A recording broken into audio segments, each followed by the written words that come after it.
London, spring 1940. While the sky was filled with smoke and fog, people in the streets listened anxiously to the sirens and looked up at the sky. The sound of distant explosions shook the city from time to time, and the rain-soaked streets held the reflection of the lamps. Winston Churchill had just been elected British Prime Minister and was sitting at a wooden desk in his small, old room in Downing Street. On the desk were vast maps of Europe, and each red line indicated the advance of German forces. He received a letter from the army headquarters announcing the encirclement of British forces at Dunkirk. Hundreds of thousands of soldiers were in danger of being destroyed, and any delay could lead to the complete collapse of the country. Churchill stared at the map and listened in silence to the ticking of the clock. One after another, his advisors offered to negotiate with Hitler, but he knew that any concession would mean defeat and a loss of morale. He remembered the days when Parliament had scolded him for the failure at Gallipoli, the days when people had called him mad. But now, the fate of a nation,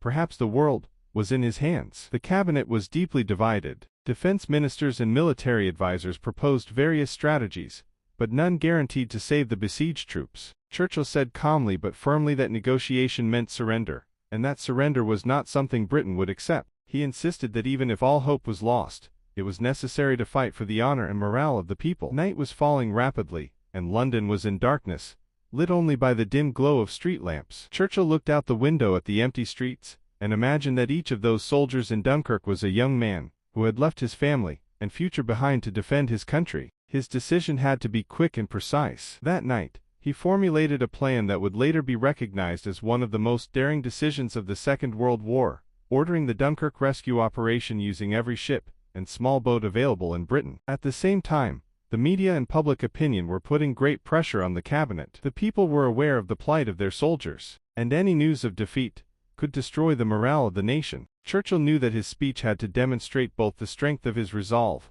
and an appeal to hope and resistance. He carefully wrote the text of the speech, the words of which later went down in history: "We will fight to the last breath, we will never surrender, and nothing will stop us from defending our island." The next morning, Churchill met with his military commanders. They went over the details of the operation. They carefully mapped out the enemy lines, the bombing areas, and the sea routes. Any wrong move could have led to the collapse of the British forces and the loss of thousands of lives. But Churchill was confident that there was no option but to act. The news agencies and newspapers began to publish limited details of the situation at Dunkirk. People in the towns and villages anxiously followed the news, waiting for the government's decision. With his usual calmness, but with eyes full of seriousness, Churchill left the meeting to address Parliament. With a firm voice and precise words, he made everyone aware of the danger, and at the same time gave hope. His message was clear: Britain was still standing in the face of the threat of collapse, and everyone had a part to play in defending the country. The next morning,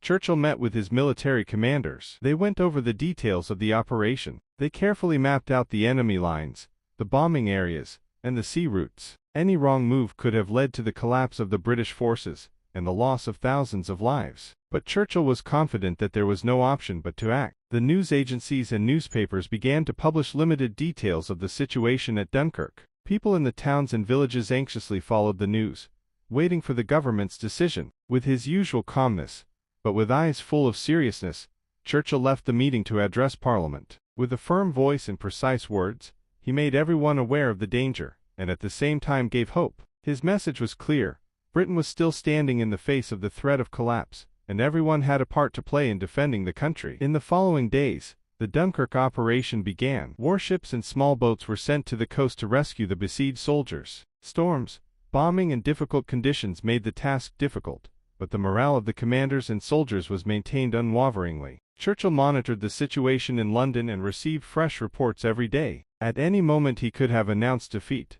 but he never despaired. The sound of explosions from the Dunkirk beach reached London, and people knew that disaster could strike at any moment. However, military commanders, with their coordination and courage, were able to save more than 300,000 soldiers. This success not only saved thousands of lives, but also strengthened the morale of the nation. Churchill went down in history with his speeches, with words that conveyed strength and hope. In his next speech, he said, "With courage and determination, we will overcome any threat, and no power can break the will of a free people." These words touched the hearts of the people, and became an incentive to resist further attacks. Despite the bombing and destruction, London still stood, and the people had hope. Churchill knew that the war was not over, but his bold decisions had changed the course of history. He showed that in a crisis, true leadership meant maintaining courage, making the right decisions, and giving hope to the nation. London and Britain, despite all the hardships, were able to leave the dark days behind and prepare for the next battles. In the following days,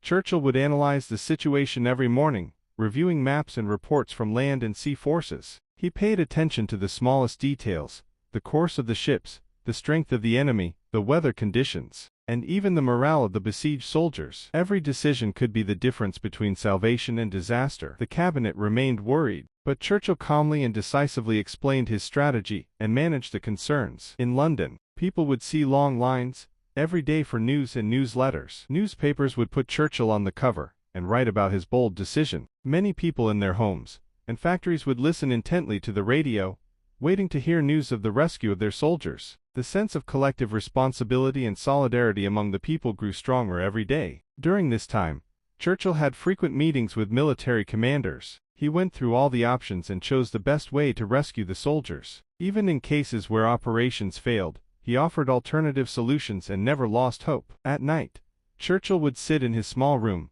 staring into the dim light of the lamps. The sound of bombing could be heard in the distance, and he was reminded of the sacrifice of the soldiers. Images of the young men stranded on the beach at Dunkirk would run through his mind. He knew that every decision he made would determine the fate of thousands. During the Dunkirk operation, small boats and personal boats provided by ordinary people came to the aid of the soldiers. This action not only showed national unity, but also gave Churchill and his cabinet more confidence. He carefully studied each successful report and encouraged his troops to continue the resistance. Churchill's speech in Parliament was one of the most historic moments of the war. With a strong voice and precise words, he made everyone aware of the danger, and at the same time conveyed the hope of victory. His famous sentence, expressing the determination and will of the nation, had a wide resonance throughout Britain and the world. As the operation progressed, a significant number of besieged soldiers were rescued, and this great success boosted the morale of the nation. Churchill knew that although the war was still ongoing,